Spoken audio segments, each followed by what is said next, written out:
Bom dia e feliz sábado, neste primeiro sábado de trimestre, sábado dia 4 do mês de abril.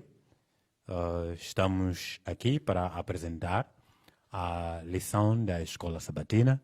Comigo estão os pastores, o pastor Felipe Pastor, do meu lado direito, e do lado esquerdo está o pastor Eduardo Paulo. Sou o pastor Egas Zavale e vamos apresentar aqui a lição da Escola Sabatina. É um novo trimestre. O título geral das nossas lições diz como interpretar as Escrituras. E nós vamos nos debruçar ao longo de todo o trimestre sobre essas lições. Vamos correr direto à primeira lição. A primeira lição tem o título A Singularidade da Bíblia. A singularidade da Bíblia, que significa a Bíblia é única, é diferente de qualquer outro livro que nós conhecemos no universo. Seja esse livro sagrado, seja um livro comum, não é igual à palavra de Deus. Ok? Vou conversar logo aqui com o pastor Eduardo Paulo. Temos um subtítulo, o subtítulo do domingo que diz A Palavra Viva de Deus. A Palavra Viva de Deus. E quero entender a partir do pastor aqui como é que a Palavra de Deus ela é viva. Porque, por exemplo, observando a Bíblia, ela não é diferente em termos de material a qualquer outro livro. Em que aspectos a palavra ela é viva? Pastor Eduardo. Obrigado, pastor Egas. Bom dia a todos. Estamos no momento ímpar da Escola Sabatina, onde temos esta oportunidade de estudarmos a palavra viva de Deus. Indo direito ao assunto que me foi colocado, como que a Bíblia é a palavra viva de Deus. Aqui encontramos o Moisés a exortar o povo para que fosse íntegro na palavra de Deus. Por quê? Porque observando a palavra de Deus, podia viver, podia subsistir no meio de tantas sociedades que não observavam a palavra do Senhor. Então, por que a palavra viva? A Bíblia está a falar de Jesus como um foco. Ele está vivo até hoje e, através de Jesus Cristo, nós temos a vida. Também encontramos aqui que Deus tem um povo que enfatiza a Bíblia como a palavra de orientação que orienta para cumprir os preceitos, os mandamentos, que esses preceitos são protetores da nossa própria vida, para além de que nos conduz para a vida eterna. Encontramos também aqui, na palavra do Senhor, as promessas através das profecias que estão delineados no Antigo Testamento, onde nós podemos ver que, de facto, todos quanto observaram todas essas promessas tiveram vida. Portanto, a Bíblia, apesar de ter sido feita do mesmo material que outros livros, ela é singular porque tem a palavra do Senhor, o Criador dos céus e da terra. Pastor Egas. Muito obrigado, pastor Eduardo. Entendi a partir da sua locução que a Bíblia ela é a palavra do Senhor. Na Bíblia nós temos o que Deus quer para conosco como seres humanos. Ok? Avançando nas nossas lições do dia de hoje, sábado, dia 4, ainda temos um subtítulo que diz quem escreveu a Bíblia e onde ela foi escrita. Penso que é uma pergunta muito importante, e porque conto aqui com a presença do pastor Felipe Pastor, ele vai nos ajudar a esclarecer essa pergunta. Quem escreveu a Bíblia e onde ela foi escrita? Temos ouvido aí pessoas dizem, não, isso aqui é coisa de homens, isso não interessa, é igual a qualquer outra coisa. Pastor, quem escreveu a Bíblia e onde ela foi escrita?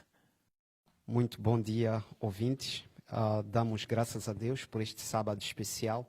Tenho dito em todos os cultos que estamos num sábado especial, porque cada sábado é um sábado diferente. Pela primeira vez, realizamos a escola sabatina online.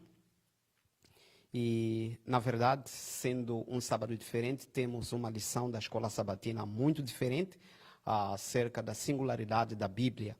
Dizer que o texto-chave desta semana, em Salmos número 119, versículo 105, diz o seguinte: lâmpada para os meus pés é a tua palavra e luz para os meus caminhos. Na verdade, a palavra de Deus é a lâmpada, e também dizer que a palavra de Deus é luz e a palavra de Deus nos ajuda. Dizia o pastor Eduardo que Jesus é o foco da palavra de Deus. Sendo a palavra de Deus, ela é diferente dos demais livros. A palavra Bíblia, esta no original está no plural, significa que é um conjunto de livros, não é apenas um livro, mas é um conjunto de 66 livros, dividido em duas partes. A primeira parte, que é o Antigo Testamento, 39 livros, e a segunda parte, o Novo Testamento, que são 27 livros. Dizer que ela foi escrita por diversos autores. Estes autores viveram em diferentes lugares, alguns aqui em África, como Moisés. Temos também alguns na Ásia e alguns autores da Europa. Dizer que esta, sendo um livro muito especial, muito diferente dos outros livros, a Bíblia tem a única marca que, apesar de ser escrita num espaço muito longo, cerca de 1500 anos, a Bíblia ela não se contradiz, ela é única. E podemos encontrar também alguns grandes escritores, filósofos, que falaram acerca da Bíblia. Vou citar Immanuel Kant. Ele disse o seguinte: a existência da Bíblia como livro para o povo é o maior benefício que a raça humana já experimentou. Todo esforço por depreciá-la é um crime contra a humanidade. E nesse tempo em que nos encontramos de coronavírus, também Covid-19, é importante que todos tenham acesso à palavra de Deus, não importa o lugar onde se encontram, seja na sua própria casa, seja no lugar de quarentena, tenham acesso à palavra de Deus. Muito obrigado. Pastor Felipe, percebemos aqui que a Bíblia ela foi escrita por vários autores, sim, e que apesar disso, ela não se contradiz porque tem um autor em comum que se entrelança no meio de todos esses autores, que é o Espírito Santo. Temos também um subtítulo da lição que diz a Bíblia como a profecia. Uma das coisas que faz com que a Bíblia seja singular é o fato de a Bíblia apresentar profecia. Cerca de 30% do seu conteúdo é profecia. Não aquelas profecias que temos visto hoje em dia, você vai ficar rico, você vai morrer. Não. Profecias que têm a ver com a história da nossa redenção. Não é? A história da nossa redenção. Isso é fundamental. E eu quero dar aqui a palavra ao pastor Eduardo Paulo para comentar em torno desta lição, deste subtítulo, a Bíblia como profecia. Nós vemos o Antigo Testamento como promessas e o Novo Testamento como cumprimento das promessas. Pastor Eduardo, o que tem a dizer sobre a Bíblia como profecia nesta lição de hoje? A Bíblia é um livro extraordinário. Eu poderia dizer o seguinte: hoje estamos a passar o culto nas famílias. É o cumprimento da profecia bíblica. A Bíblia diz que nos últimos dias haveria pandemias, não é? Já que estamos em casa por causa de coronavírus. Já está lá plasmado nas predições bíblicas. Tanto a Bíblia é profecia. A Bíblia fala da história, que é o passado. A Bíblia fala do presente, que é a atualidade. A Bíblia fala do futuro, que é a escatologia, os últimos eventos que irão acontecer no planeta Terra. Tanto, dando como exemplo esta lição, fala mais das predições acerca da vida de Jesus antes dele nascer. Tanto a Bíblia como profecia nos dá mais detalhes em relação ao Messias, que ele havia de nascer para remir a humanidade. Tanto, podemos ver aqui que algumas profecias dizem que o cetro não podia se afastar de Judá.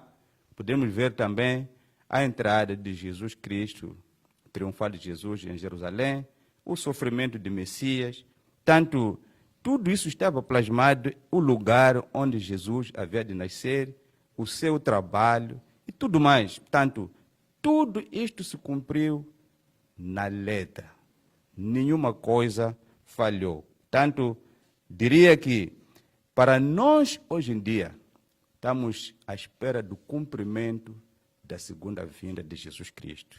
E isso vai se concretizar. Esta é a maior promessa que a humanidade pode ter neste momento.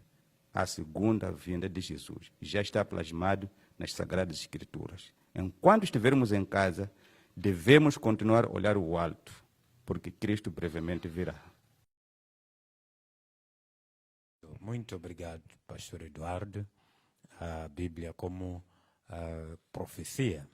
Aliás, uma das razões por que a Bíblia é fiável é que ela apresenta profecias e depois temos o cumprimento dessas profecias. Cumprimento sobre as profecias messiânicas já está tudo registrado na Bíblia, mas temos outras coisas, como ele fez referência, que estão se cumprindo agora e outras coisas que ainda vão se cumprir. Então, diante de tamanha verdade, não temos como menosprezar o poder da Bíblia. Ok, durante a semana também aprendemos a Bíblia como história. E nós vimos aí que a Bíblia registra a história da humanidade desde o começo, e temos no meio o desenvolvimento e temos o fim, não é? E aí, para quem leu a lição, nós vemos que é diferente de filosofias que foram escritas neste universo. Eu vou passar aqui a palavra ao pastor Felipe e para nos explicar um pouco mais sobre a Bíblia como história. Não apresenta somente a história de Moçambique, aliás, não apresenta particularmente a história de Moçambique, mas apresenta a história da humanidade, apresenta a história da redenção. Pastor Felipe. Mais uma vez, bom dia, ouvintes. Dizer que a Bíblia como história inicia com a citação do Dr. Cummings. Ele diz o seguinte: o império dos Césares passou, as legiões de Roma jazem no pó, as avalanches que Napoleão arramassou sobre a Europa se desfizeram, o orgulho dos faraós ficou abatido, mas a palavra de Deus ainda sobrevive. Dizer que muitos na história tentaram silenciar a palavra de Deus, nós podemos ver naquilo que foi a história da Idade Média, e que isso culminou com a Revolução Francesa. Dizer que a Bíblia é um livro singular quando comparada a outros livros sagrados, porque ela é constituída na história. O que a Bíblia nos mostra é que ela nos dá, desde o primeiro livro, em Gênesis capítulo 3, 15, a primeira profecia messiânica em relação a alguns chamam como proto-evangelho, dizendo que haveria inimizade entre a mulher e a serpente, e esta Bíblia nos mostra que esse Messias, na verdade, veio ao mundo, e este Messias também, na história, deixou traços, que é a promessa da segunda vinda, que nós encontramos em João capítulo 14, versículo 1 a 3. Não se turbe o vosso coração, credes em Deus, credes também em mim.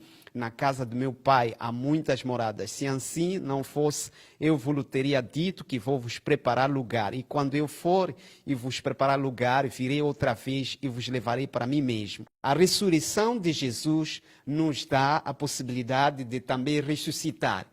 Importa dizer que não é o tempo de nós ficarmos em pânicos como cristãos. Eu tenho dito, mesmo vivos ou mortos, nós temos a esperança de um Deus que vive. Dizer que a palavra de Deus nos assegura nesta grande promessa da ressurreição, da manhã gloriosa da ressurreição, dizer que aos cristãos todos aqui no nosso país e no mundo todo, mesmo perdendo os nossos entes queridos devido à pandemia, nós sabemos que um dia, se morrerem na esperança, nós iremos reavê-los na manhã gloriosa da ressurreição. Muito obrigado.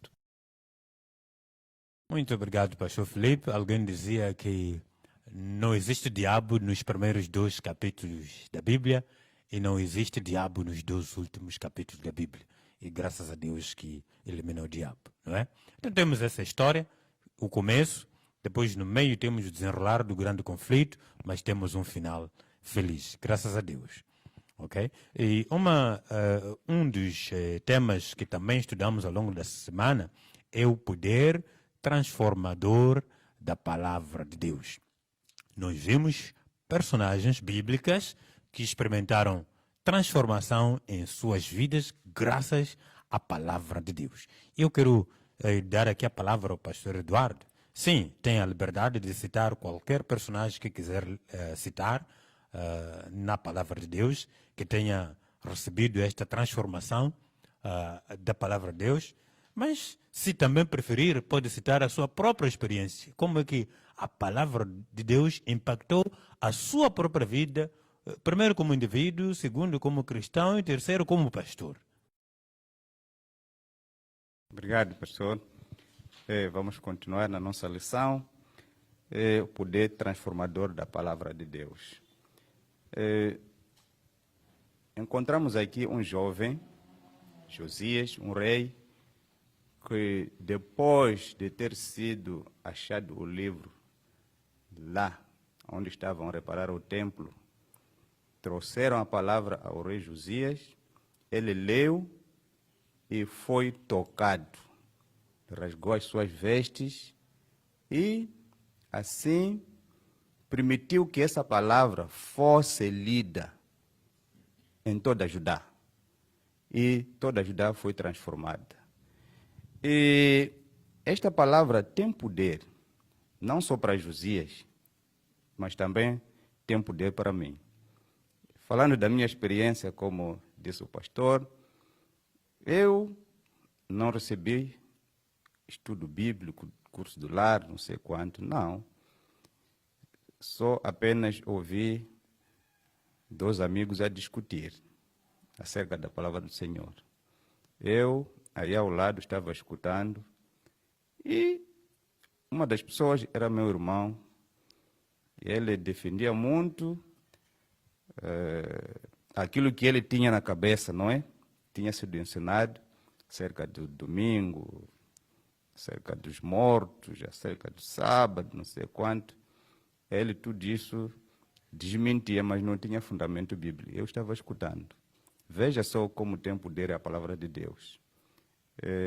Eu, sozinho, entendi que não, meu irmão não tinha razão, porque ele não fundamentava os seus comentários na palavra do Senhor.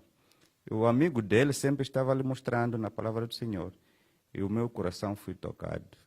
E daí, no sábado seguinte, eu saí e fui me apresentar na igreja adventista do 7º dia. E até hoje sou adventista. Graças a Deus pela palavra do Senhor que foi lida diante dos meus olhos por alguém. Então, esta palavra tem poder. Agora, Jesus nos prometeu ter o Espírito Santo, enviar o Espírito Santo para nos iluminar de modo a entender melhor a palavra do Senhor. Porque sem a iluminação do Espírito Santo, vamos ver a Bíblia como se fosse um outro livro qualquer. Então, precisamos do Espírito Santo que possa nos guiar para poder entender a Bíblia. Enquanto estivermos em casa, neste sábado especial, permitamos que o Espírito Santo transforme o nosso ser, tomando o caráter de Cristo, porque a nossa redenção está próxima. A palavra de Deus tem poder para transformar. Obrigado. Vimos nestas semanas algum alvoroço nas redes sociais sobre fio de cabelo na Bíblia. Não é esse poder que a Bíblia, alguns dizem ao dormir, você use a Bíblia como almofada, isso vai afugentar maus sonhos, isso vai te dar mais poder. Mas, é esse poder que a Bíblia tem ou o poder está na leitura? O poder está na leitura da palavra do Senhor. Estamos, neste momento, somos abençoados porque temos a hermenêutica, fomos submetidos à hermenêutica bíblica, neste caso, todo este trimestre. Então, o que não foi escrito, não foi escrito. O que está escrito, está escrito. Então, a Bíblia não nos promete fio de cabelo no meio da Bíblia, para meter no copo da água, para daí Deus operar. Deus opera milagre independentemente de cabelo, de cabelo ou não. Não é o cabelo. Nós temos um Deus vivente que, pelo estudo da Bíblia, oração e clamarmos a Ele, Ele fará o resto. Então, temos que confiar em Deus, na palavra do Senhor, não nos cabelos. Muito obrigado, pastor. Já estamos mesmo no final da lição. Uma coisa importante que também aprendemos ao longo da semana é que a Bíblia ela nos apresenta o conhecimento necessário para a salvação. Em outras palavras, estamos a dizer, se você quer saber 1 mais 1 dá quanto, vai à escola. Se você quer saber a geografia de Moçambique, vai à escola. Se você quer conhecer a história da África, vai à escola. Mas se você quer saber como posso ser salvo, vai à Bíblia. Pastor Felipe, falamos aqui tanta coisa sobre a lição, temos também o estudo adicional, os comentários que vêm da escritora Ellen G. White. Os seus comentários em torno desta lição da sexta-feira e também as suas últimas palavras. Mais uma vez, muito obrigado, pastor Egas. Dizer que, na verdade, o nosso Senhor Jesus Cristo, Ele falou em João capítulo 14, versículo 6, dizendo, eu sou o caminho, a verdade e a vida. Ninguém vem ao Pai senão por mim. Dizer que em Jesus Cristo nós encontramos o caminho, e este caminho que nos conduz a Jesus Cristo é a palavra de Deus, pois ele disse em João 5, versículo 39, examinais a Escritura, pois vós cuidais ter nelas a vida eterna. É através do exame, do estudo da Bíblia que nós podemos nos encontrar ou termos um encontro com o nosso Senhor e Salvador Jesus Cristo. E a verdade é a palavra de Deus, pois mesmo no Evangelho segundo João, capítulo 17, versículo 17, diz, santifica-os na tua palavra, pois a tua palavra é a verdade. E esta verdade é o próprio Senhor Jesus Cristo, a Bíblia, sendo a palavra de Deus, constitui a verdade. E dizer que a palavra de Deus como verdade não é uma verdade relativa de acordo com as filosofias do mundo. Existe apenas uma única verdade. E esta verdade nós encontramos na palavra de Deus, encontramos na pessoa do nosso Senhor, nosso Deus, nosso Salvador, Jesus Cristo. E também nele nós encontramos a vida. De acordo com a escritora americana que nós reconhecemos como adventistas, sendo a profetisa, no livro Grande Conflito, na página 9, permitam-me que eu leia a citação, diz o seguinte: em sua palavra, Deus conferiu aos homens o conhecimento necessário para a salvação. As Santas Escrituras devem ser aceitas como revelação autorizada e infalível de sua vontade. Elas são a norma do caráter, o revelador das doutrinas, a pedra de toque da experiência religiosa. Importa dizer que, através dessa escritora, nós encontramos que somente pelo estudo da palavra de Deus, o conhecimento das escrituras, nós podemos ter acesso à salvação. Vou citar 2 homens que o mundo reconhece sendo grandes homens, sendo o primeiro presidente dos Estados Unidos da América, George Washington. Ele disse o seguinte: é impossível governar corretamente o mundo sem Deus e sem a Bíblia. Para dizer que, na verdade, o nosso mundo hoje precisa de governantes que tenham acesso à palavra de Deus. Tenhamos governantes que reconheçam que há um Deus no céu e que este é o autor da história e ele está no controle daquilo que é o mundo. Saibamos que o nosso mundo não vai acabar com a pandemia Covid-19 nem coronavírus, de acordo com a palavra de Deus. E dizer também que o grande cientista Isaac Newton, ele disse o seguinte: existem mais indícios seguros de autenticidade na Bíblia do que em qualquer história não cristã. Nós encontramos que este grande cientista que o mundo venera hoje, ele reconhece que a Bíblia é um livro autêntico. Ele também foi um homem que se familiarizou com a palavra de Deus, escreveu comentários acerca do livro do profeta Daniel. Dizer que esta lição foi muito especial para mim, porque eu encontro nela aquilo que é o alicerce da minha fé. Sem a Bíblia não terei a luz. Sem a Bíblia não possuo a lâmpada que me conduza neste mundo escuro. Sem a Bíblia eu estarei sem nenhuma esperança. A Bíblia me assegura a esperança de que, mesmo que eu chore durante toda a noite, tenho a certeza de que na manhã gloriosa da ressurreição terei alegria perpétua. Amém. Muito obrigado, pastores, pelo tempo que gastamos aqui juntos. Obrigado também a você que nos acompanhou a partir de casa. E para você que ainda não adquiriu a sua lição da Escola Sabatina, pode adquiri-la bastando dirigir-se à missão. É verdade que os escritórios estão parcialmente fechados, mas estará lá alguém para te ajudar e adquirir a sua lição. E para quem está longe de Maputo, pode fazê-lo também, bastante contactar o seu diretor da Escola Sabatina, o seu pastor. E aproveito a dizer também que faça a requisição para a lição do próximo trimestre. Não saia daí, porque ainda vai acompanhar a palavra de Deus com o servo do Senhor. Muito obrigado. Vamos orar. Bom Pai dos altos céus, te agradecemos e te bendizemos nesta manhã de sábado pelo tempo que tu nos concedeste e pelo privilégio que tu nos concedeste de estarmos aqui e transmitirmos este estudo de lição para teus filhos que, ainda que não estejam congregados nos nossos templos habituais, eles estão congregados nos templos domiciliares. Obrigado, Senhor, porque a família é a célula básica, estrutural e funcional da tua igreja.